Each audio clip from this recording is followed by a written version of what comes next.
Are you a fan of one of the oldest role-playing genre, tactical RPGs? Genre has been popular since 80s and has changed over the years.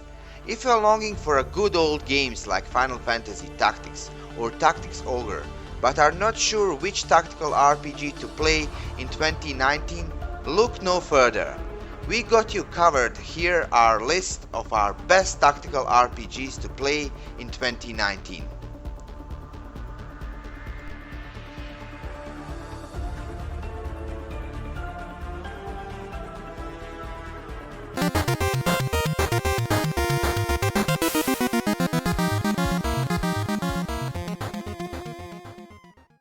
The Banner Saga is an incredible trilogy of tactical RPGs, developed by Stoic and published by Versus Evil. It's a Viking team adventure with a lot of bleakness and Western team lore. Your decisions in the game can affect who lives and dies and stays into your entourage, and the vistas and the hand-drawn sprites are breathtaking. Even Tolkien would have been inspired had he seen the gorgeous backdrops behind your caravan as it marches through snowy peaks, plains, and around towns of unique landmarks and religious sites.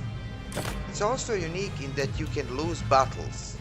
If defeated, characters get injured and have temporary stats deductions until rested. Losing may not usher in a game over, but the effects can be devastating on your next battle or your supplies, which you also need to stock up on and maintain to feed your entourage. The story in a part 3 leads to the culmination of choices you made so far. Some of the characters won't make it out alive, and since these are the characters you got to know over the course of the previous games, you will care about their downfall, especially if it was due to your decisions. Cons are that Banner Saga III is much shorter than the first two installments. The story ends very abruptly without much closure.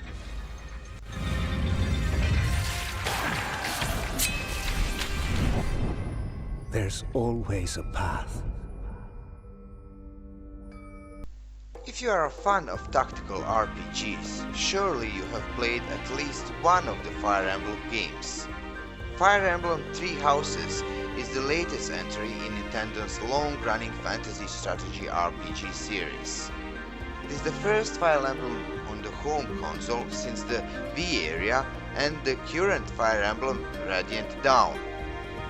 Players take on the role of a professor at a prestige academy located in the heart of Folden, a massive continent comprised of 3 rivaling nations.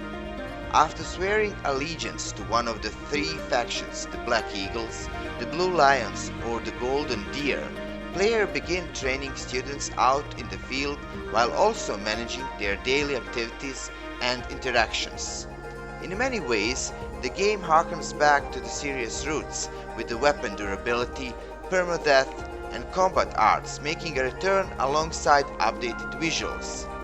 Game does add a dash of persona with life sim elements. Some fans may not be pleased with this aspect of the game. There's a pretty good chance that you are here watching this video because at some point you played Final Fantasy Tactics. That's fine and good, but the problem is that you've been chasing that proverbial dragon ever since. There is a reason Final Fantasy Tactics has been considered a cornerstone of the genre and one of the best tactical RPG games ever made. It can hold on its own even now when compared to newer games, so if you haven't played that gem, you better stop everything you are doing and go play it right now. If you have played it and just watching for something new, Felseal Arbiter's mark is here to fill that hole in your tactical heart. Don't let its so-so story and nods to modernity fool you. This is the tactic games you've been pinning all these many years. It's beautiful, it's nuanced, it has secret classes to unlock. Arbiter's mark is the real deal. There's the classic battle system, characters who can take on different jobs, and even terrain height consideration, all present and correct in this modern version of the PlayStation Classic. What is missing though is a line of sight and cover system, as well as attack of the opportunity and rotating camera. And my opinion is that every tactical game should have implemented these systems, because without it, it's not just true tactical game. Besides these issues though, Arbiter marks hits all the right notes and makes very little mistakes in the process. A rare achievement when it comes to gaming homages. Valkyria Chronicles 4 is a solid return to form for a series that has been sorely missed in the West. Seamlessly blending turn-based tactical gameplay with real-time unit control, this unique mechanical integration makes for a game that strategy fans and RPG enthusiasts can both enjoy. RPG fans will enjoy the character's growth and story alongside leveling up their favorite classes and equipping soldiers with unique equipment. There are charming side novels of units getting to know one another that then jump straight into battle scenarios with some odd twist thrown in. Game is played in the same style as the previous games while introducing some new features. Among these is a new soldier class known as a grenadier who can fire mortar rounds at enemies, making terrain elevation and positioning critical. For those familiar with the series, Valkyria Chronicle doesn't really shake things up so much as polish and refine what has already existed. The upside to the story, each being standalone offering, is that newcomers can jump right into an excellent game that knows where its strategy strengths lie. Some fans, however, felt let down by game's story, anima troops, and main protagonists.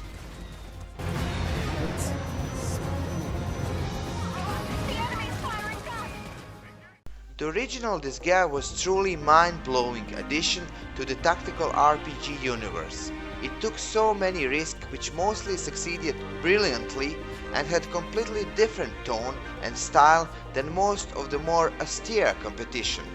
Who didn't love demons in hell bickering over who would be the next feared and all-powerful overlord?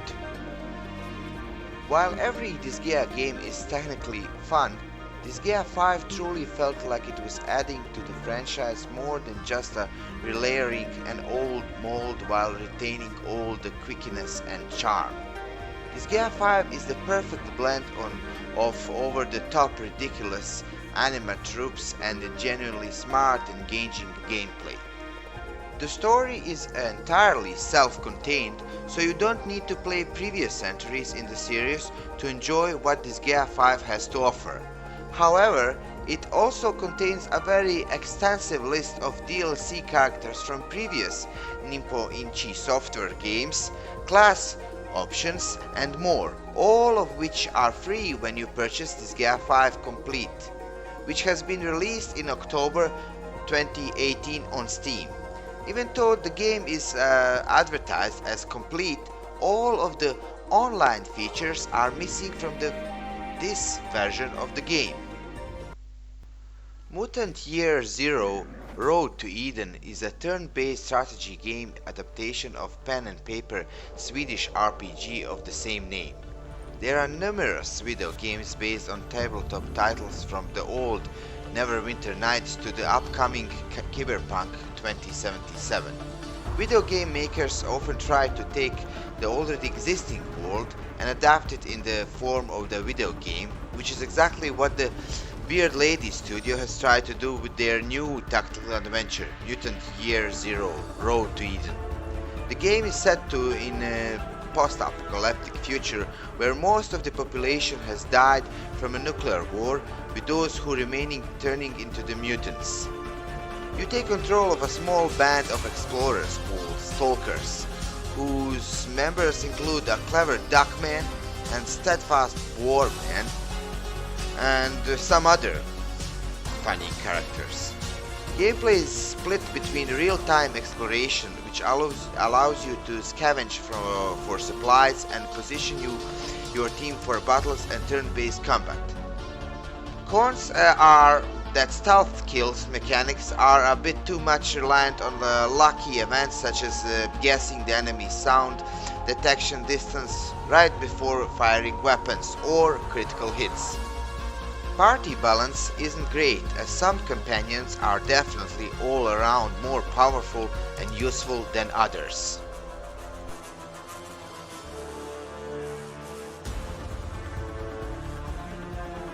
Expedition Viking is a new game by independent Danish studio Logic Artists, which in 2013 released the first game in its Expedition series. Previously we dealt with the Conquistador, and today we are on the ground closer to the developers themselves in Denmark and the neighboring UK, which are two larger spaces to which the campaign of this game is divided. You start in Denmark, in a situation where, as the son of the descendant warrior of the leader of your Viking clan, you take the lead and decide in which direction to develop. The development involves positioning yourself with other clans on Danish soil, and later you will lead an expedition to UK as a remote country that offers many opportunities, both for potential exploration and new culture and alliances, and for wars and looting. It will depend on you, of course. Games features awesome story without dull moment, with sense of urgency which will keep you on your toes and always working towards your goals.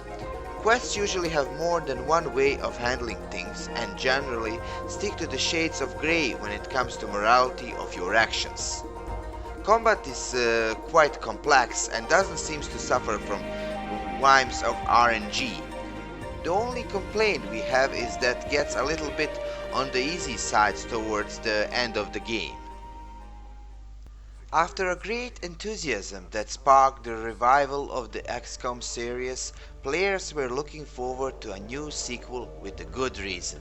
Although this series was very popular in the late 90s, it experienced a new boom in 2012 when Firaxis breathed new life into it in the form of XCOM Enemy Unknown.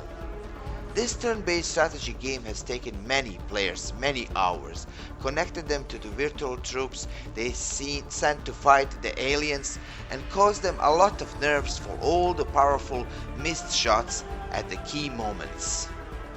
Many fans are not happy that this RNG element of the combat and force timers are still present in the sequel too.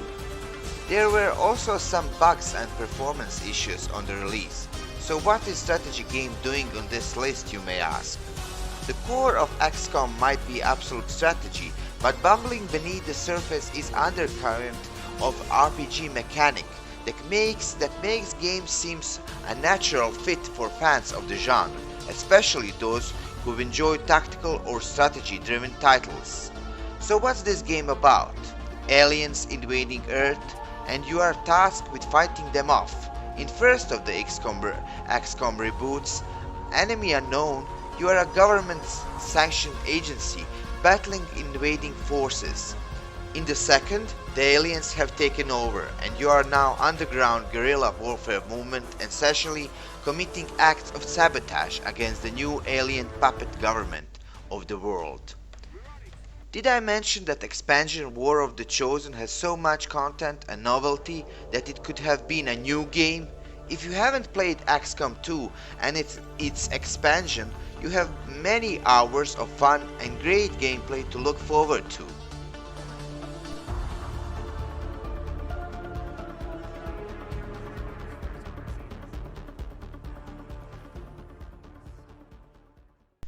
Shadowrun Returns take place in futuristic post-apocalyptic city of Seattle. The Shadowrun Returns story is interesting at best, but it is undeniable that it is superbly written. This is very important given that the game lacks voice acting. It is simply a pleasure to follow a story because of quality dialogues and descriptions that are never too long, boring or pointless. All the characters in the game are also superbly designed and written and often arouse our imagination with their peculiar described behavior and character. To follow the story, of Shadowrun is like reading a good sci-fi novel, and interesting is the fact that one part of the story in Shadowrun was taken from the graphic novel From Hell by American writer Alan Moore. Visually, Shadowrun Returns looks good. The isometric perspective of the game gives us a good insight into its interesting 2D wallpapers filled with interactive 3D objects and characters. Returns is imbued with a mysterious and effective cyberpunk atmosphere that doesn't let go from the beginning to the end. Game does have some stopping bugs that will force you to replay whole section and typos. If you haven't played this game but are intrigued, we got some great news for you. 2 sequels are also available, Shadowrun Dragonfall and Shadowrun Hong Kong, which are just as good as Shadowrun Returns. If you liked original Fallout games, you probably heard of or even played their spiritual predecessor, Wasteland. It was exactly this game that 26 years after its release took the dust off itself and made a joke about the nuclear apocalypse again to show how it's done. It's a title that is serious when needed. It has a story about rangers wondering, will there be a giant robots in the future? But also a title that has a handful of room to screw around, both with its imaginary world and with real-life references. Outside the main plot is the ironic post-apocalyptic world of Arizona and California, full of stories you don't know whether to laugh or to cry. Combat is probably the weakest part of the game. It can get bland and repetitive after a while. Also, Wasteland 2 will not fascinate you if you are not used to this classic type of PC RPG game, which requires a lot of reading, does not tolerate haste, and does not take you by the hand. But if so, then it's time for you to respond to your ranger duty and make order in radioactive America. Job is not easy, but fun is guaranteed. Wasteland 3 will be releasing soon, and now is the perfect time to play this game if you haven't already. Honorable mentions. These games might not be as popular or well received as others mentioned here, but if you are a fan of the genre and have played rest of the games on the list, then these are worth checking out. The story in Children of Zodiarcs follows the common tale of orphans who are trapped in conflict between rebels, cults, and nobility, mainly due to greed towards the Zodiac relics and treasure. The heart of the game may have not been present in the narrative, but the gameplay is full of it. The base system is tactical turn-based with the refreshing mechanics brought by dice and cards, offering a deep but simple to understand gameplay that would appeal to both casual and hardcore fans of the genre.